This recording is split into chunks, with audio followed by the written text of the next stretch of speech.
Assalamualaikum warahmatullahi wabarakatuh. Perkenalkan, nama saya Liana Anjani, Stambuk A421211045, kelas E.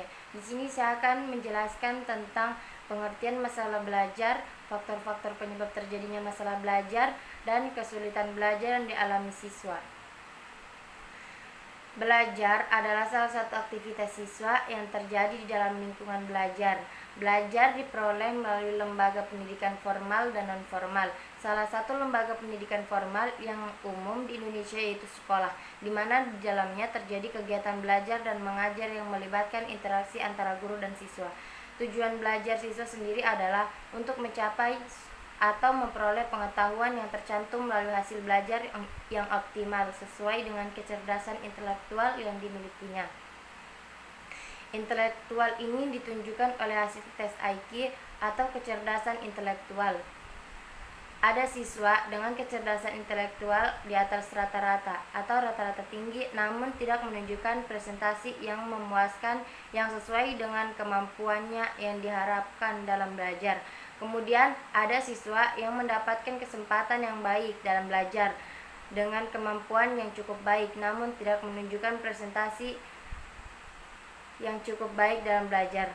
Dan ada pula siswa yang sangat bersungguh-sungguh dalam belajar dengan kemampuannya yang kurang dan prestasi belajarnya tetap saja kurang.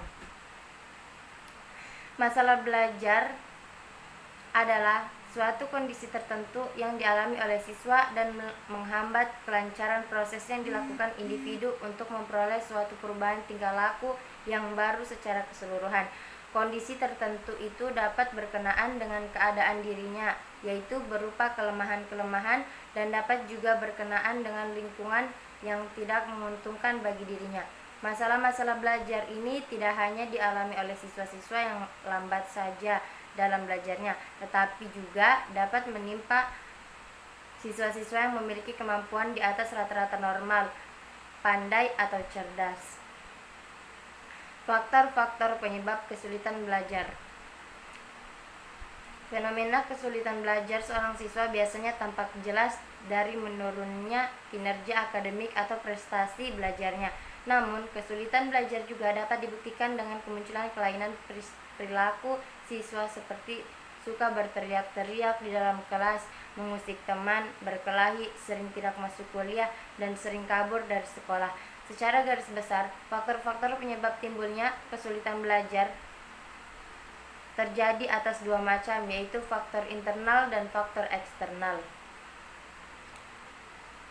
Faktor internal siswa, yakni hal-hal atau keadaan-keadaan yang muncul dari dalam diri siswa sendiri. Faktor internal siswa meliputi gangguan atau kurangnya kemampuan fisik siswa. Faktor eksternal siswa, yakni hal-hal atau keadaan-keadaan yang datang dari luar diri siswa. Faktor eksternal siswa meliputi segala situasi dan kondisi lingkungan sekitar yang tidak mendukung aktivitas belajar siswa. Beberapa cara dalam mengatasi kesulitan belajar antara lain, yakni meningkatkan motivasi dalam belajar, memiliki tujuan belajar dan sasaran yang hendak dicapai, menciptakan suasana belajar yang menyenangkan, melengkapi sarana belajar, mengatur waktu belajar di rumah dan sekolah, membuat rangkuman, skema dan catatan bagi pelajaran yang dianggap penting atau sulit, menciptakan hubungan harmonis dengan guru, teman maupun keluarga agar tidak membebani pikiran dan perasaan, bergaul dengan orang-orang yang mendukung keberhasilan belajar.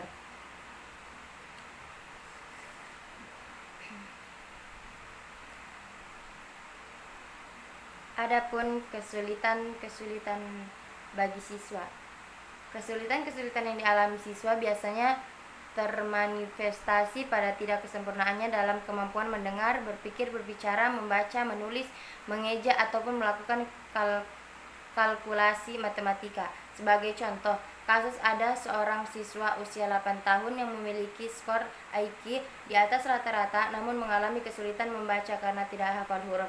Pada kasus lain terdapat siswa kelas 5 sekolah dasar yang selalu mengerjakan tugas menulis, membaca, dan berhitung namun membutuhkan waktu lebih lama daripada siswa lain. Sekian pengertian dan penjelasan dari saya, kurang dan lebihnya mohon dimaafkan. Wabillahi taufiq wal hidayah. Wassalamualaikum warahmatullahi wabarakatuh.